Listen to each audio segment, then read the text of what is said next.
చలిలో plastic water tank ఇల్లు. పక్షుల గ్రామం ఒకప్పుడు పచ్చని చెట్లతో స్వచ్ఛమైన గాలితో కలకలలాడేది. కాని పక్కనే ఉన్న సిటీ నుండి వచ్చే కాలుష్యం, చెట్ల నరికివేత వల్ల గ్రామం పరిస్థితి మారిపోయింది. పక్షులకు గూళ్లు కట్టుకోవడానికి బలమైన చెట్లు దొరకడం లేదు. ఉన్న చెట్లు ఎండిపోయి బలహీనంగా మారాయి. ఈ విపత్కర పరిస్థితుల్లో చలికాలం ముంచుకొచ్చేస్తుంది. ఇల్లు లేక, గూడు కట్టుకోవడానికి పుల్లలు లేక పక్షులు పడే వేదన తుని పిచ్చుక తీసుకున్న వినూత్న నిర్ణయం. అది ఎలా ఊర్ని కాపాడిందో ఈ కథలో చూద్దాం. సాయంత్రం 5 గంటలు. సూర్యుడు ఎర్రగా పొగమంచులో మసకగా కనిపిస్తున్నాడు. తుని పిచ్చుక, బుజ్జి పిచ్చుక, చోటు చిలుక, చిచ్చుకాకి ఇంకా మహీగ్రద్ద అందరూ ఒక ఎండిపోయిన చెట్టు కొమ్మ మీద కూర్చొనున్నారు. వాళ్ల ముఖాల్లో ఆందోళన కనిపిస్తుంది. తుని పిచ్చుక కన్నీళ్లతో, చూసారా, నిన్నటి వరకు మనం ఆడుకున్న వేప చెట్టు ఈ రోజు నేల కూలింది. అందులో నా చిన్ననాటి గూడుండేది. ఇప్పుడు మనం ఎక్కడికి వెళ్ళాలి? ఎక్కడ గూళ్ళు కట్టుకోవాలి? మహీగ్రద్ద ఆకాశం వైపు చూస్తూ, మనుషుల ఆశకు అంతులేదు తుని. సిటీని పెంచుకుంటూ పోతున్నారు, మనల్ని తరిమేస్తున్నారు. నా వయసు అయిపోయింది. నేనేదో ఒక కొండ మీద బతికేస్తాను. కానీ మీ చిన్న పిల్లల పరిస్థితి ఏమిటి? బుజ్జి, బన్ను, చిన్ను వీళ్ళు ఈ చలిని ఎలా తట్టుకుంటారు? అబ్బా, ఈ దోమి వల్ల నా ఏకలు నల్లగా, చిచి, ఇంకా నల్లగా అయిపోతున్నాయి. నా గ్లామర్ పాడైపోతుంది. మనం వేరే అడవికి వెళ్ళిపోదాం. వేరే అడవి ఎక్కడుంది చిచ్చు? అంతటా ఇదే పరిస్థితి. ఉన్న చెట్లన్నీ పుల్లలు రాలిపోయున్నాయి. గూడు కట్టుకోవడానికి గడ్డి పుల్లలు కూడా దొరకట్లేదు. బుజ్జి పిచ్చుక భయంగా, అమ్మా, నాకు భయమేస్తోంది. రాత్రికి మనం ఎక్కడ పడుకుంటాం? చలికాలం వస్తే నేను తట్టుకోలేను. భయపడికి బుజ్జి, అమ్మ ఏదో ఒక దారి వెతుకుతుందిలే. కాని తునికి కూడా లోపల భయంగానే ఉంది. ఆ రోజు రాత్రి అందరూ ఒక పాత గోడ మీద చలికి వణుకుతూ ఒకరినొకరు హత్తుకుని నిద్రపోయారు. మరుసటి రోజు ఉదయం తుని పిచ్చుక గూడు కట్టుకోవడానికి సామాగ్రి కోసం వెతికింది. కాని ఎక్కడా మంచి పుల్లలు, ఆకులు దొరకలేదు. అంతా ప్లాస్టిక్ కవర్లు, బాటిళ్లు, చెత్తా చెదారం మాత్రమే ఉంది. తుని నిరాశతో ఒక డంపింగ్ యార్డ్ దగ్గర ఆగింది. అక్కడ వేల కొద్ది ప్లాస్టిక్ వస్తువులు పడేసున్నాయి. ప్రకృతిని నాశనం చేశారు. అంతా ప్లాస్టిక్ మయం. ఒక పాత పగిలిన సింటెక్స్ వాటర్ ట్యాంక్ ని చూసింది. అరే, ఇదేంటి చాలా పెద్దగా ఉంది. దీని లోపల ఖాళీగా ఉంది. గాలి, చలి లోపలికి రావు. గట్టిగా ఉంది. తుని ఆ ట్యాంక్ దగ్గరకు వెళ్లి పరిశీలించింది. అది నల్ల రంగులో ఉంది. పక్కన చిన్న రంధ్రం ఉంది. లోపల వెచ్చగా అనిపిస్తుంది. తుని పిచ్చుక ఆలోచన, మనకిప్పుడు కావాల్సింది అందమైన గూడు కాదు, ప్రాణాలను కాపాడే గూడు. చెట్లు లేనప్పుడు ఈ ప్లాస్టిక్ ట్యాంకే మాకు ఇల్లెందుకు కాకూడదు? ఇది చూడ్డానికి బాగోకపోవచ్చుకేమో, కానీ నా బిడ్డను చలి నుండి కాపాడుతుంది. తుని నిర్ణయించుకుంది. ఆ ట్యాంక్ ని ఎలాగోలా దొర్లించుకుంటూ ఊరి చివరున్న ఒక సురక్షితమైన ప్రదేశానికి, అంటే రాళ్ల మధ్యకి చేర్చింది. దాన్ని శుభ్రం చేసింది. లోపల మెత్తటి గుడ్డలు వేసింది. బుజ్జిని లోపలికి పిలిచింది. బుజ్జి, రా, ఇదే మన కొత్త ఇల్లు. బుజ్జి పిచ్చుక ఆశ్చర్యంగా, అమ్మా, ఇది ఇల్లేంటి? ఇది ప్లాస్టిక్ డబ్బా కదా. మనం పక్షులం, చెట్ల మీద ఉండాలి. కానీ ఇలా డబ్బాలో ఉంటే అందరూ నవ్వరా? నవ్వనివ్వు బుజ్జి. చెట్లు లేని చోట బతకడానికి ఇదే దారి. ప్రాణం కంటే పరువు ఎక్కువ కాదు. లోపలికి రా. తుని పిచ్చుక ప్లాస్టిక్ ట్యాంకులో ఉంటున్న విషయం ఊరంతా తెలిసింది. చిచ్చుకాకి, చోటు చిలుక, మిగతా పక్షులు అక్కడికొచ్చాయి. వాళ్ళు ఆ ట్యాంకిని చూసి ముక్కున వేలేసుకున్నారు. వారి కళ్లల్లో అసహ్యం స్పష్టంగా కనిపిస్తోంది. చిచ్చుకాకి తుని వైపు చూసి అసహ్యంగా ఉమ్మి వేస్తూ, చెచ్చే, వాసి దరిద్రులారా, అసలు నీకు సిగ్గు ఎక్కువ ఏమైనా ఉన్నాయా? మనుషులు వాడి పడేసిన చెత్త డబ్బాలో కాపురం పెడతావా? నువ్వు పక్షివా లేక మురికి కాలువలో బతికే ఎలకవా? నిన్ను చూస్తుంటేనే నాకు వాంతులు వస్తున్నాయి. నీ బతుకు ఎంత నీచమైందో ఈ ప్లాస్టిక్ డబ్బాని చెప్తోంది. చోటు చిలుక రెక్కలు విదిలిస్తూ వెటకారంగా, అవును తుని, నువ్వు మా జాతి పరువు గంగలో కలిపేశావు. రేపొద్దున వేరే ఊరి పక్షులొచ్చి మీ ఊర్లో పక్షులు చెత్త కుప్పల్లో బతుకుతున్నాయట కదా అని అడిగితే మేము తల ఎక్కడ పెట్టుకోవాలి? నీకు దరిద్రం పట్టిందని తెలుసు, కానీ ఇంతలా దిగజారిపోతావని అనుకోలేదు. నువ్వు ఆ డబ్బాలో నుండి బయటికి రాకు. ఆ కంపు మాకు అంటించుకో. తుని పిచ్చుక కన్నీళ్లతో చేతులు జోడించి, ఎందుకలా అంటారు? నాకు వేరే దారి లేక. చిచ్చుకాకి మధ్యలోనే అడ్డుకొని గట్టిగా అరుస్తూ, నోరమయ్యవే, దారి లేకపోతే చచ్చిపో. అంతేకాని ఇలాంటి చెత్త పనులు చేయకు. నువ్విక మా స్నేహితురాలువే కాదు, నిన్ను చూస్తేనే మాకు పాపం చుట్టుకుంటుంది. నువ్వు ఆ ప్లాస్టిక్ డబ్బాలో కుళ్ళిపోవాల్సిందే. ఆ మా పిల్లలు నీ బుజ్జితో ఆడుకోవడానికి కూడా వీల్లేదు. చీ, పద చోట. ఇక్కడ ఒక్క నిమిషం కూడా ఉంటే నా వంటికి కూడా ఆ మురికి అంటుకుంటుంది. తుని గుండె పగిలిపోయింది. తన ఆత్మగౌరవాన్ని చంపేసి వాళ్ళు మాట్లాడిన మాటలు ఆమెను బాకుల్లా గుచ్చాయి. బుజ్జి పిక్కుపిక్కుమంటూ తల్లిని హత్తుకుంది. అందరూ తునిని ఒక అంటరాని దానిలా చూసి వెళ్లిపోయారు. తుని ఆ అవమాన భారాన్ని మోస్తూ మౌనంగా ఆ ట్యాంక్ లోపలికి వెళ్లిపోయింది. డిసెంబర్ చివరి వారం వచ్చింది. ఆ సంవత్సరం చలి చరిత్రలోనే ఎప్పుడూ లేనంతగా పెరిగింది. ఉష్ణోగ్రత -డిగ్రీలకు పడిపోయింది. చల్లని గాలులు కత్తుల్లా గుచ్చుతున్నాయి. దానికి తోడు అకస్మాత్తుగా వడగళ్ల వాన మొదలైంది. ఆకాశం నుండి రాళ్లలాంటి మంచు ముక్కలు పడుతున్నాయి. బయట పరిస్థితి, చెట్ల కొమ్మల మీద గోడల మీద ఉన్న పక్షులకు రక్షణ లేదు. వడగళ్లు తగిలి చిచ్చుకాకి రెక్కలు దెబ్బతిన్నాయి. చోటు చిలుక పిల్లవాడు బన్ను చలికి స్పృహ కోల్పోయే స్థితికొచ్చాడు. మహీగ్రద్ద కూడా వయసు రీత్యా తట్టుకోలేకపోతుంది. చిచ్చుకాకి ఏడుస్తూ, అమ్మా చచ్చిపోతున్నావు, నా రెక్కలు విరిగిపోయాయి. చిన్న ఒరే చిన్నగా మాట్లాడరా, కళ్ళు తెరవు. బన్ను లేరా, దేవుడా ఇదేం శిక్ష, మాకు తల దాచుకోవడానికి చోటు చూపించు. అందరూ ప్రాణభయంతో అటూ ఇటూ పరుగులు తీస్తున్నారు. కాని ఎక్కడా రక్షణ లేదు. అప్పుడే వాళ్లకు తుని పిచ్చుక ఇల్లు గుర్తుకొచ్చింది. పదండి, తుని దగ్గరికి వెళ్దాం. ఆ ప్లాస్టిక్ ట్యాంక్ ఒక్కటే ఇప్పుడు గట్టిగా ఉంది, అది మనల్ని కాపాడుతుందేమో. అందరూ సిగ్గు అభిమానం వదిలేసి తుని ట్యాంక్ దగ్గరకు పరిగెత్తారు. వడగళ్ళు ట్యాంక్ మీద టప్ టప్ అని పడుతున్నాయి. కాని ట్యాంక్ పగల్లేదు. లోపల నుండి తుని పొచ్చి సురక్షితంగా ఉన్నారు. చిచ్చుకాకి చోటు చిలుక ట్యాంక్ బయట నిలబడి తలుపు తట్టారు. వారి కళ్లల్లో పశ్చాత్తాపముంది. తనే ఓ తనే, ప్లీజ్ తనే తీయే. మా పిల్లలు చనిపోయేలా ఉన్నారు, మమ్మల్ని కాపాడు. మేం తప్పు చేశాం, నిన్ను మురికి దానివి చెత్త దానివి అని తిట్టాము. కానీ ఇప్పుడు మా గతే చెత్తలా అయిపోయింది. మా అహంకారం మమ్మల్ని చంపేస్తోంది. దయచేసి క్షమించి తలుపు తీయుతునే. మన్నుగాడికి ఊపిరాడట్లేదు తుని, నువ్వు మమ్మల్ని అసహించుకున్నా పర్లేదు, మా పిల్లల్ని కాపాడు, నీ కాళ్ళు పట్టుకుంటాం. తుని పిచ్చుక వెంటనే స్పందించింది. పాత కోపాలు అవమానాలు మనసులో పెట్టుకోకుండా వెంటనే ద్వారం తెరిచింది. రండి, తొందరగా లోపలికి రండి, అందరూ రండి. చిచ్చు, చోటు, లూసీ, మహి ఇంకా పిల్లలు అందరూ ఆ ట్యాంక్ లోపలికి వచ్చారు. ట్యాంక్ లోపల అద్భుతంగా ఉంది. బయటున్న చలికి లోపలున్న వెచ్చదనానికి అసలు సంబంధమే లేదు. తుని లోపల చిన్న లాంతరు వెలిగించింది. నేల మీద మెత్తటి పరుపులు వేసింది. ఆ వాతావరణం చూడగానే పిల్లలకు ప్రాణం లేచొచ్చింది. బన్ను చిలుక కళ్ళు తెరిచి, అమ్మయ్య వెచ్చగా ఉంది. అమ్మ, బయట నరకం చూశాను. తుని ఆంటీ, మీ ఇల్లు స్వర్గం. అవునంటే మేం మిమ్మల్ని చెత్తలో ఉంటున్నారు అని నవ్వాం, కానీ ఆ చెత్త ఇప్పుడు మా ప్రాణాలు కాపాడింది. చిచ్చుకాకి కన్నీళ్లతో, క్షమించుతోనే, నేను అందం అంతస్తు అని విర్రవీగాను. నిన్ను కులం జాతి అని కాదు, పేదరికం పేరుతో అవమానించాను. కానీ ఆపదొచ్చినప్పుడు ఏది పనికి రాలేదు. నువ్వు ముందు చూపుతో ఈ ఏర్పాటు చేసుకున్నావు కాబట్టి మేం బ్రతికాము. నీ నిర్ణయం సరైంది. నువ్వు నిజంగా గొప్పదానివి. ఏడవకండి ఫ్రెండ్స్, పరిస్థితిని బట్టి మారడమే నిజమైన తెలివి. ప్రకృతిని మనుషులు నాశనం చేశారు. మనకు చెట్లు లేవు. అలాంటప్పుడు వాళ్ళు పడేసిన ఈ వస్తువులే మనకు దిక్కు. దీన్ని రీసైక్లింగ్ అనుకుందాం. బ్రతకడానికి ఏ దారైనా మంచిదే. ఆ రాత్రి అందరూ ఆ ఒక్క ట్యాంకులోనే తలదాంచుకున్నారు. మరుసటి రోజు ఉదయం బయటకొచ్చారు. ఊరంతా నాశనమైపోయింది. కాని తుని ట్యాంక్ మాత్రం చెక్కు చెదరలేదు. ఫ్రెండ్స్, తుని మనకు కళ్ళు తెరిపించింది. ఇకపై మనం కూడా పాత పద్ధతులని కూర్చోకూడదు. ఈ డంపింగ్ యార్డ్ లో ఇంకా చాలా ట్యాంకులు, డ్రమ్ములు, పైపులు ఉన్నాయి. మనం వాటిని తెచ్చుకొని శుభ్రం చేసుకుని ఒక కొత్త కాలనీ కట్టుకుందాం. అవును, నేను ఆ నీలపు రంగు డ్రమ్ములో ఇల్లు కట్టుకుంటాను. నేను ఆ పెద్ద వైట్ ట్యాంక్ తీసుకుంటా, దానికి పెయింటింగ్ వేసుకుంటా.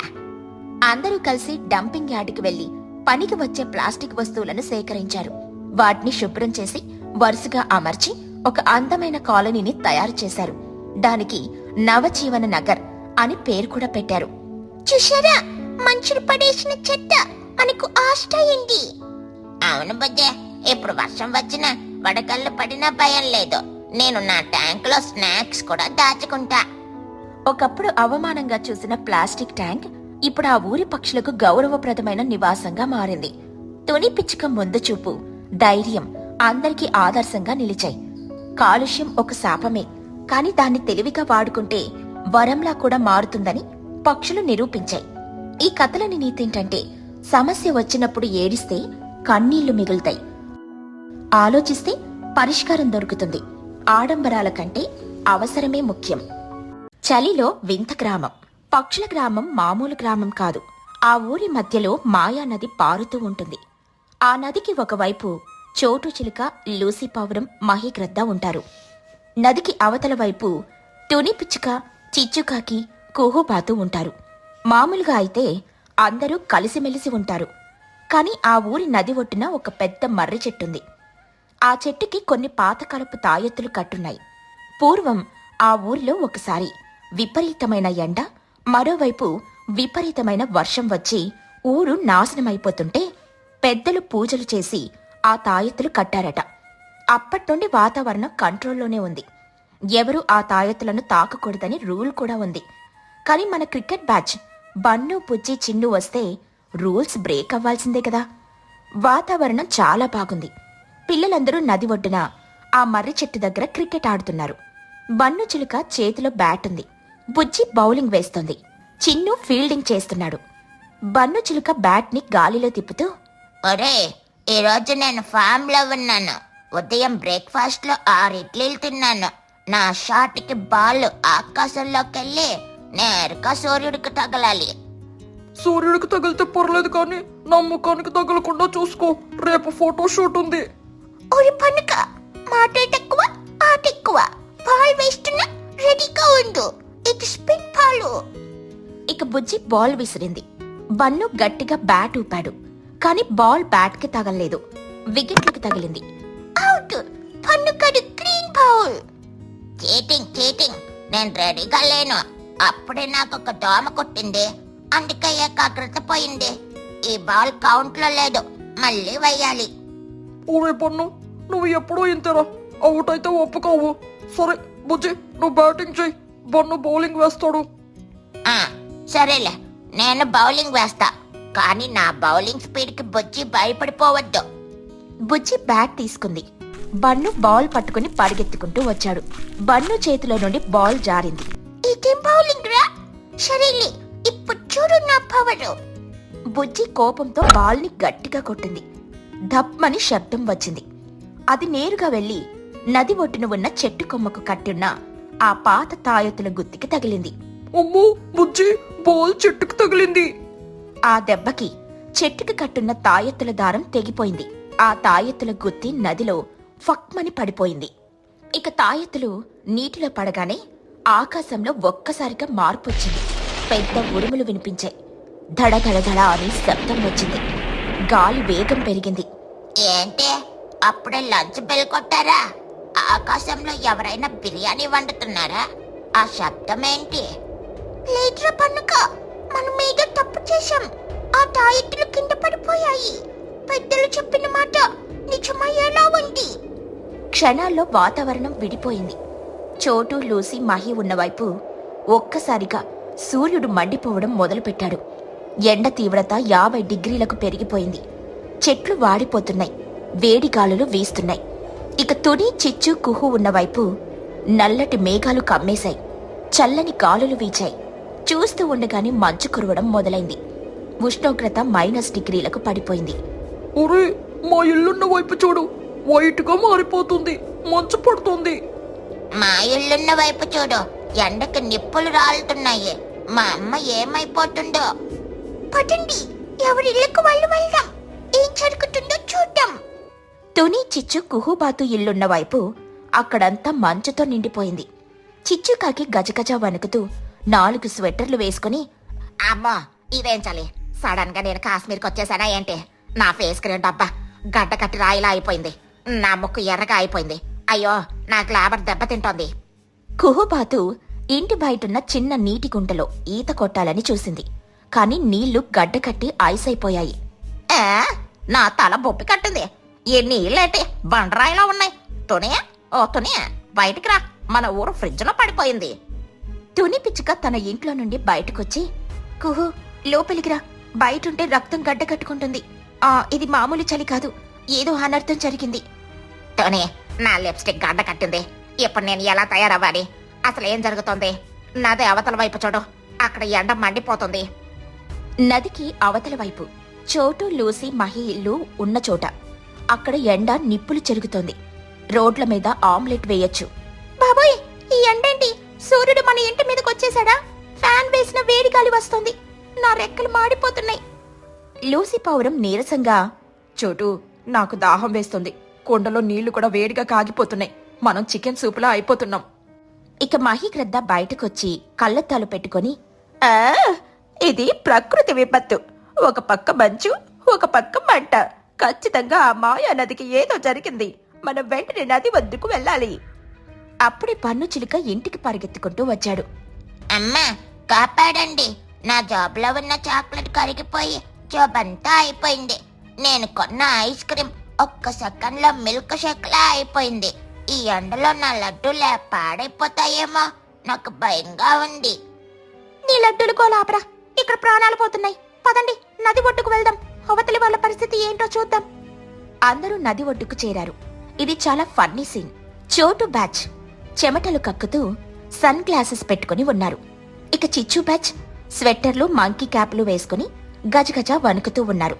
నది మధ్యలో సరిగ్గా వాతావరణం విడిపోయింది. చిచ్చుకాకి వణుకుతూ, ఆ చోట నీ ముఖం ఏంటి అలా మాడిపోయిన దోసలా ఉంది? అక్కడ అంత ఎండగా ఉందా ఏంటి? ఇక్కడ చూడు, నా ముక్కు ఐస్ గడ్డలా ఉంది. చోటు చిలుక చెమటలు తుడుచుకుంటూ, చిచ్చు, నీకే పోయే కాలం వచ్చింది. ఈ ఎండలో స్వెట్టర్లు వేసుకున్నావు. పిచ్చి పట్టిందా?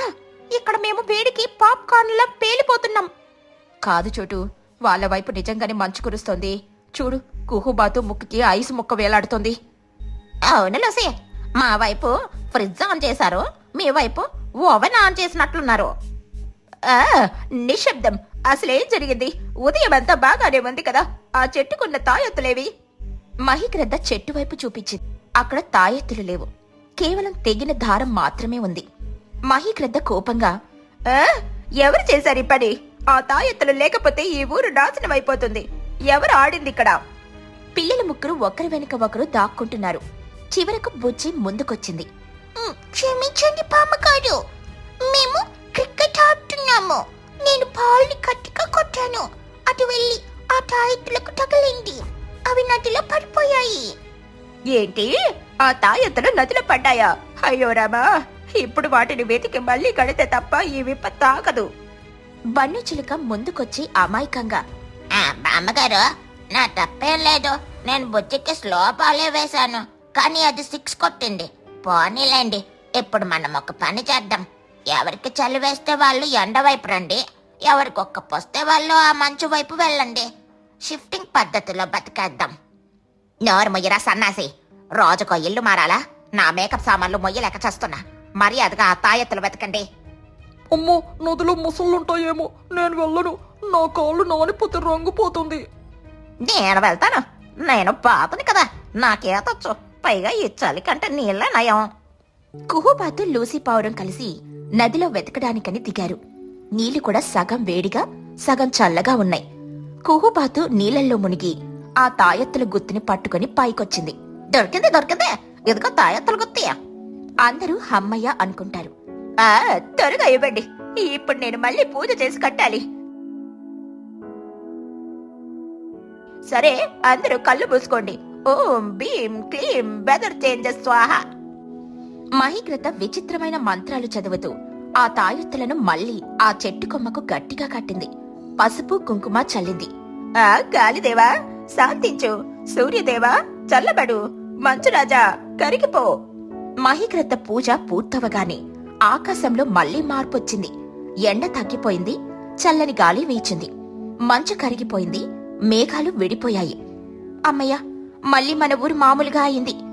అమ్మయ్య, నా లిప్స్టిక్ కరిగింది. నా అర్థం సేఫ్. Thank you Mahi.